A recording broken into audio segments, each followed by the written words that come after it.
Hello everyone and welcome to Madridista Notes. Tomorrow we are playing Elche in La Liga. We just won the Club World Cup against Al Hilal in the final. It was a very, really good performance from the team. It was a performance that you would like to see from Real Madrid.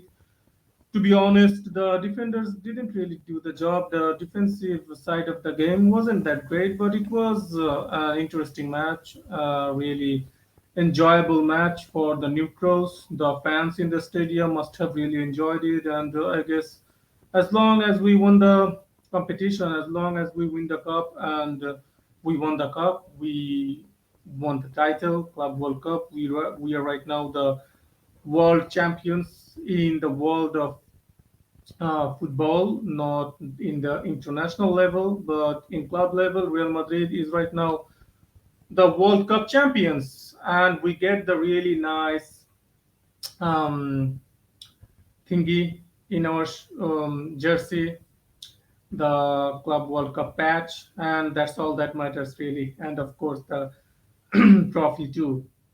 So, if we return to regular business, to be honest, I think most Real Madrid fans don't even care about this La Liga campaign much anymore. It's like, I don't know, I have some.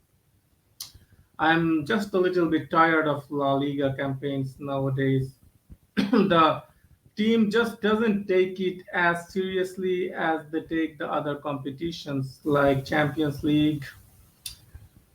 I don't know. I think that's one of the reasons I think that it would be a lot better if Real Madrid could play, I don't know, some kind of, if there was another competition instead of La Liga. I don't know. I'm just talking rubbish here, but still, it feels like the team doesn't really give their all when we play in the La Liga. So that attitude really spreads to the fan base, and because of their attitude during La Liga matches, it has spread towards me too. Like when you were 8 points behind Barcelona or some shit like that, how are you going to be excited for league matches anymore? Because it feels like we are already have left ourselves a mountain too hard to climb up, and Barcelona, it's like right now Barcelona are 11 points ahead of us because they have played one match more than us. So if we win tomorrow, of course, if because doesn't matter how shit the team is in La Liga, and Elche is shit, really rubbish. They are right now 20th place in La Liga. They have only got 9 points, and one of the 3 points they have got was miraculously against Villarreal in their last match. They somehow they spanked Villarreal 3-1. I don't know how they did it, but it should be Villarreal's team should be ashamed of themselves to we lose against this Elche team, who I don't know. It's really rubbish. They have only got um, 9 points, I guess. Let's see. Yeah, they have got 9 points. So before that match against Villarreal, they had 6 points out of 19 matches. That's terrible to say the least. They have conceded 40 goals in 20 matches, so they're conceding 2 goals per match, and they aren't even scoring 1 goal per match. So you can see how really terrible this club is playing. But it's Real Madrid, and we like to gift relegation threatened teams points, but they are considering their record in the last 5 matches, they have accumulated 5 points. That's like a really good form for a team like Elche, I would say. Really good form because how they have been playing throughout the 15 matches. So you can guess in the last 5 matches they have got 2 draws and 1 win. So they have got 5 points. So in the other 15 matches, they have accumulated only around 4 points or some shit like that. So yeah, not good. So If we do not put 3, 4, 5 goals past this Elche team, that would be a disastrous result for Real Madrid.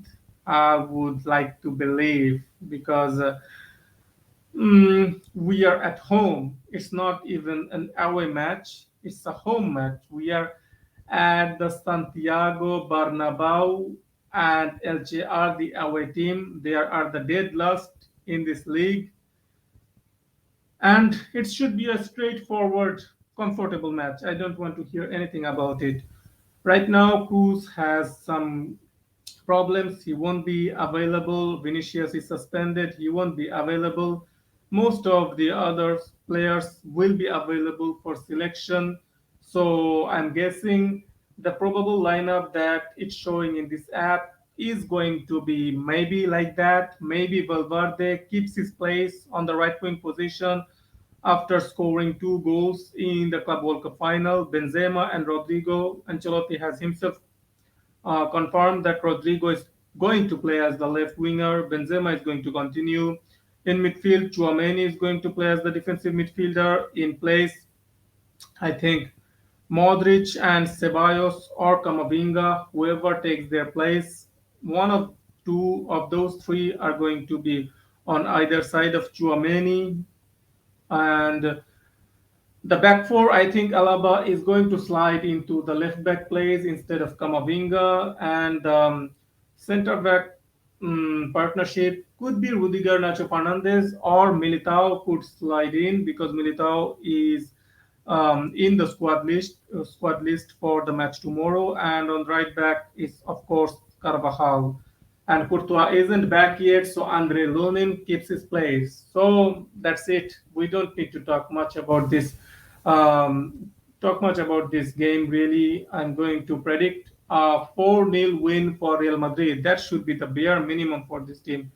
Just score 3, 4 goals minimum. That's it. So let's talk about some really, really interesting transfer related news. Lots of transfer related reports came on earlier today and yesterday. I'm gonna start from the really bottom of it. According to Rodrigo Fayez, Real Madrid are tracking Dusan Vlahovic and Richarlison as options to strengthen their attack. Real Madrid want to strengthen the attack this summer. There are more options on the table than Vlahovic and Richarlison. So that's it. It came out yesterday from Rodrigo Paez that we are looking into Dusan Vlahovic and Richarlison, and I think that's a total bogus, made-up story. We just Real Madrid is a huge club. They like to keep track of some players and keep information on those players. I think that's it. We are not going for a striker like Dusan Vlahovic and not someone like Richarlison. Absolutely, the Richarlison link comes from his days in Everton when Ancelotti was there. I think there is no other reason for that link. And Vlahovic, I don't see any reason Real Madrid will bring in Vlahovic when Benzema will still be the first choice striker. There is no point for Dusan Vlahovic. I think the club is scarred by the failure of Luka Jovic. That was something that has made the club think twice before bringing in a striker who wants to can compete with Benzema, because Benzema will bench you, and I don't know, Vlahovic is gonna be happy with some meager minutes from the bench sometimes when Benzema is tired and stuff like that. He doesn't strike me as a player who would be happy with those kind of minutes. So I don't see that one. So yeah, it's a total bogus report from my point of view. Let's look for the new. And ABCAS has repeated this news that Real Madrid did not take on Vlahovic in January, but in the summer this could change. He is an option. He's an option. I agree, he's an option. It's not going to happen. And also, a meeting between Milan and Real Madrid will happen next month. The topic? Brahim Diaz. And I think this is a serious option. Milan has been really, really stingy with their transfer dealings, and they want to even negotiate the really low release clause that we put on Brahim Diaz. That's yeah, they are really being really tight with their money. I understand it's not money is not raining in the Italian Serie A, and Milan runs on a budget where they are spending what they're within their capabilities, and I respect that. But I don't think Real Madrid is going to renegotiate and send Brahim Diaz once more. I think if we cannot bring in any viable right winger, which I think the club will look for. I don't think they're gonna neglect that as much. Hopefully, I hope they have that good sense to not neglect this right wing position more, even longer. So I think Brahim Diaz could be an option if Asensio leaves. I think Brahim Diaz will probably take his place. Brahim Diaz will be there as a backup option in the right wing position and to have competition. I think that would be the squad role of Brahim Diaz. If Brahim Diaz comes back, that would be the reason as a squad role for competition in that right wing role. That's it. Let's move on to the next bit of news. According to Marca, Real Madrid will not have a revolution summer. So there have been really contradicting reports coming on. Real Madrid is going to make wholesale changes, it's going to be revolutionary and stuff like that. And then after a couple of hours or the next day, you hear the complete opposite. Nah, Real Madrid are not looking to make revolution or some wholesale changes in the squad. They will just um, bring in a couple of important players, and that's it. And we will rely on the existing squad to get us through one more season. That's the kind of reports. So both can happen. They are totally covering both bases. It's like they are using one of the journalists to use the story about revolution, and then using one of the other journalists to cover the base of not revolution, just couple of important acquisitions. That's it. So they're keeping their foot on both boats. Whichever goes, they will say, "Yeah, we were right. We were right." So we are going back to that stupid saga that's going on that I don't really like one bit. Jude Bellingham. According to Marca, if Jude Bellingham doesn't arrive, Real Madrid will study if the main objective of this summer should be midfielder. Cruz, Modric, and Ceballos contract situations are decisive. Real Madrid are considering alternatives in case Jude Bellingham doesn't arrive. I think the reason that we are delaying the contract renewals of Modric, Ceballos depends on the situation with Jude Bellingham. If this guy wants to go to England, if this guy wants to go to Liverpool, Manchester City, just make it clear and let us just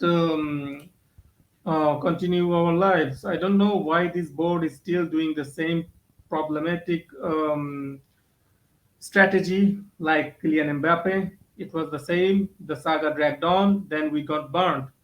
And I'm 100% sure we are going to get burnt again. Just secure Ceballos before he signs for Atletico Madrid or some shit, because that's going to hurt. That's going to hurt a lot because he's a player who can hurt us in future seasons. And he's someone who is going to leave it all in the pitch, on the pitch. And he's going to hurt us every time he plays against us if he goes to Atletico Madrid. Just to prevent him going to Atletico Madrid, and even I'm not saying that that's the only reason. He is a really good midfielder, and I really like his gameplay and his qualities, and I would like to keep him as an important option in midfield for Real Madrid. I think we should just renew Dani Ceballos. We should renew Modric for one more season, and we should try to renew Cruz for one more season. Whether he wants to renew, that's another topic at the very least. If he doesn't want to renew, okay, we go and move on and bring in some another midfielder. But Modric wants to renew, Sebas wants to renew. Those two are non-negotiable. Just renew these players and don't be in uncertain situation where you are waiting for the decision of a player. Jude Bellingham, I don't like it. It's not real. It shouldn't be the strategy of Real Madrid. Just cover your bases, renew Ceballos. Then, if Bellingham doesn't arrive and Ceballos you are not in a really shit place when Ceballos signed for Atletico and something like that. It would be really, really, really, really dark day in Real Madrid history. Okay, here is the other bit of news. Looks like there is some truth to this link with Vlahovic to Real Madrid because lots of journalists are saying the same thing. According to Mario Cortegana from The Athletic, Real Madrid are looking for a striker or an attacker who can play on the right wing and have been linked with Dusan Vlahovic. So that's what I was talking about. That Dusan Vlahovic, I just don't see it. I just don't see it. Doesn't matter how many um, journalists are coming out to say it. I just don't see it unless Benzema is moved on or we give Dusan Vlahovic the guarantee that after Benzema moves on after one season, he will be the main striker of Real Madrid. So he will have to be happy on the bench for one season or something, um, some kind of we come to an agreement of some kind of like that. The other part of this report seems more logical to me. A right winger, a right winger. That's what we need. That's our really, really an important need of this squad. A right winger. Go look for Bukayo Saka. Go look for Chiesa from Juventus. If you were going to look for a player in Juventus, go look for Chiesa. Look for. We like to do business with Arsenal. We gave them Odegaard for really, really cheap, and we gave them Ceballos for loan. We gave them Nuri Sahin back in the day on loan, and we have been doing good business with them just from our side. Just go and bring in a player like Bukayo Saka, and you were really set for the next 10 years and something like that. So, yeah, let's check out the next bit of news. According to Marca, Luka Modric's renewal depends on the decision of Bellingham and Cruz. Real Madrid are willing to pay 130 million euros for Bellingham, 100 million fixed plus 30 million in variables. This is the old report. At Real Madrid, they know Bellingham, Cruz, and Modric are incompatible. If Bellingham arrives and Cruz renews, Modric will no longer have a spot at Real Madrid. Real Madrid will offer Luka Modric a contract renewal only if Bellingham doesn't arrive or Cruz doesn't renew. Luka Modric would like to stay at Real Madrid and is patiently waiting for a renewal offer that has not arrived yet. The club is waiting for Bellingham's decision, according to Marca. So it is clear that we are making our legend Luka Modric wait for the decision of a teenager Jude Bellingham. There is no reason we should do that. We are saying Luka Modric, Toni Kroos, and Bellingham are not compatible.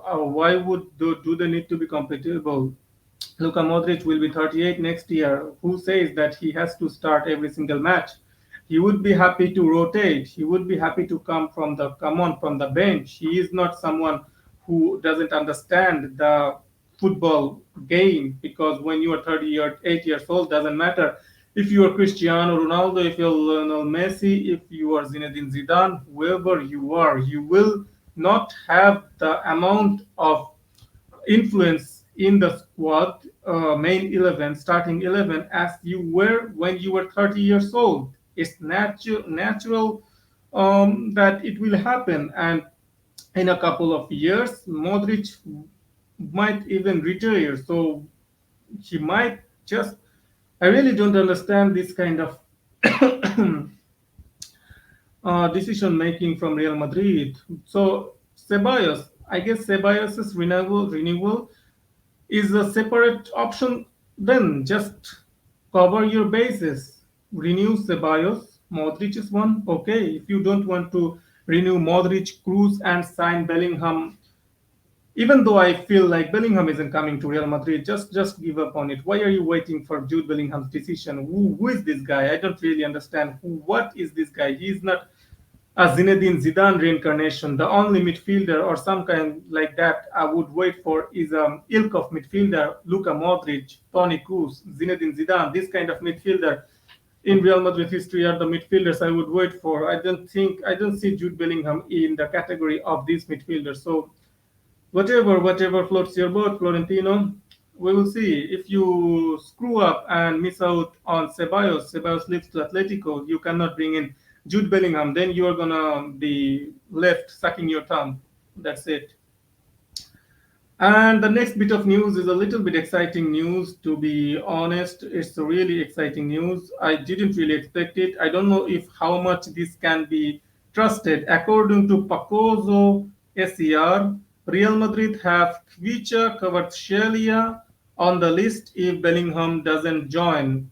Real Madrid really like Khvicha Kvaratskhelia. He's on the list.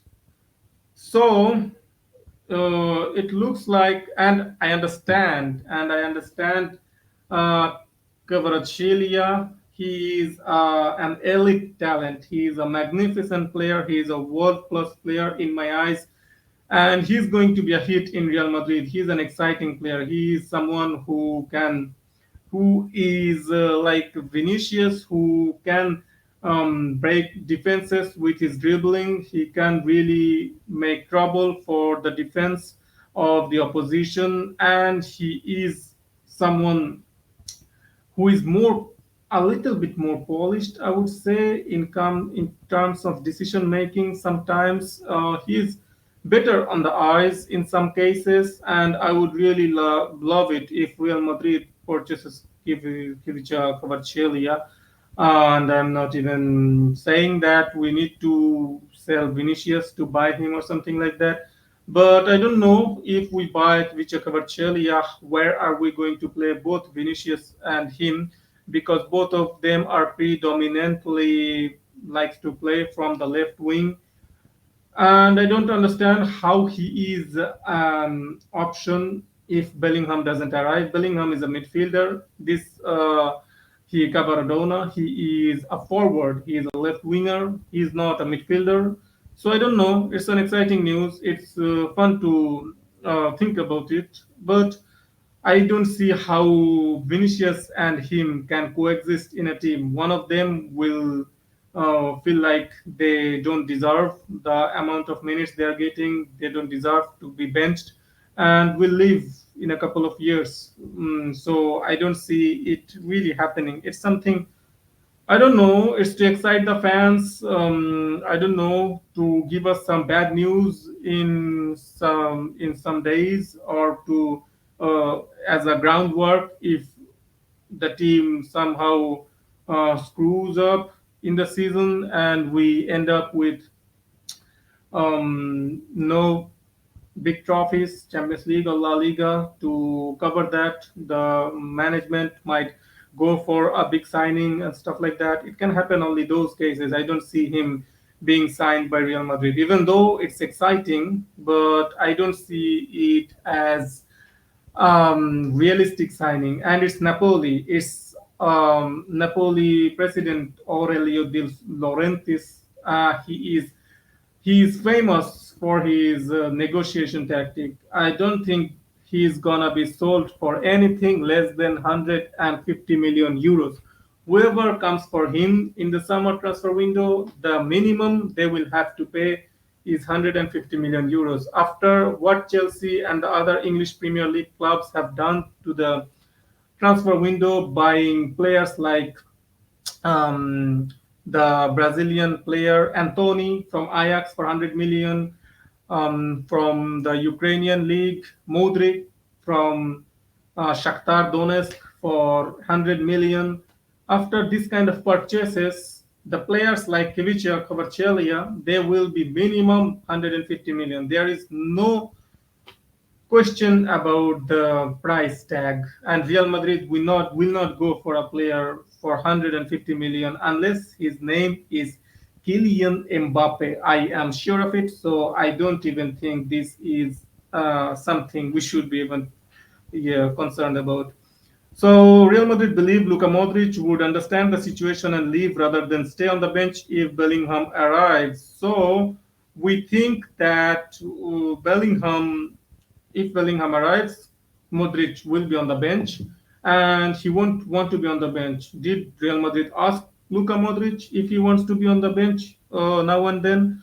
because Luka Modric will be 38 years old next year, and he isn't a young guy anymore. He isn't like I'm sure he doesn't even want to play 90 minutes every single week because his body in nowadays cannot even handle it. After the World Cup, it's taking him a long time to get back to his usual self. And if you rotate between Modric, Bellingham, and let Bellingham learn under players like Luka Modric, Toni Kroos, it will help him a lot more than you letting Modric leave and giving all the pressure on Bellingham from the get-go. Real Madrid as starting central midfield role and the pressure he will have on his shoulders to, you know, cover, take on the responsibilities from Luka Modric, it's gonna be massive. Just let him develop under Modric while learning from him. That would be the most, I would say, healthy. It will be healthy for him. It will be healthy for our fan base because when we see Luka Modric let go for him, and when we see him starting week in week out, where Luka Modric used to start, our fan base is naturally gonna compare his uh, impact in the team, in the field, with Luka Modric. Compare that, and then we are gonna get disappointed, and then he's gonna have a mountain to climb because the kind of expectation Luka Modric has set is sky high. So I think it's better option to keep Luka Modric and bring in Bellingham if he comes. But I don't think it's coming. He's coming, so I don't think it's even gonna be a problem. Luka Modric is going to stay one more season, and hopefully this club decides to extend Ceballos. And the last bit of news is from Castilla. Rafa Marin is waiting for a renewal offer from Real Madrid. The player doesn't want to stay in the Castilla next season. RB Leipzig and Chelsea are monitoring his situation, according to Diario AS. And I have been hearing this bit of update for a long time now that Rafa Marin is waiting for our renewal offer. Chelsea are circling like sharks. There is PSG, there is RB Leipzig. There are many clubs in Spain who likes him. He has the physical attributes, he has the technical attributes. He is one of the best players in our Castilla, and he shouldn't be playing in the third division of the Spanish league. He doesn't deserve that kind of minutes. He doesn't deserve that kind of competition.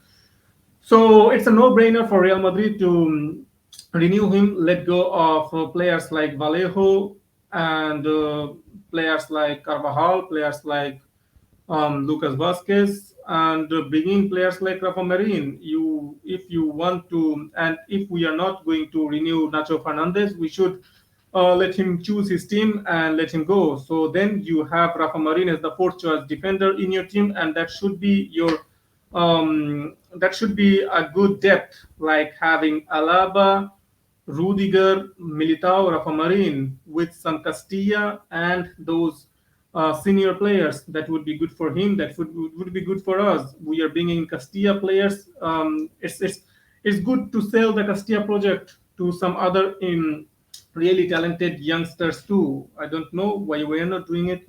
We should bring it this kind of second, third choice players from Castilla and let them grow with the team a little bit. And if they show something, we should give them more minutes, like Sergio Arribas, like Nico Paz, like Rafa Marin, and this kind of players. So when are we going to do it? I don't know. But that's it for tonight. Thank you for watching. Hopefully, you liked it. Have a good day, good night, wherever you are. See you next time. Hala Madrid.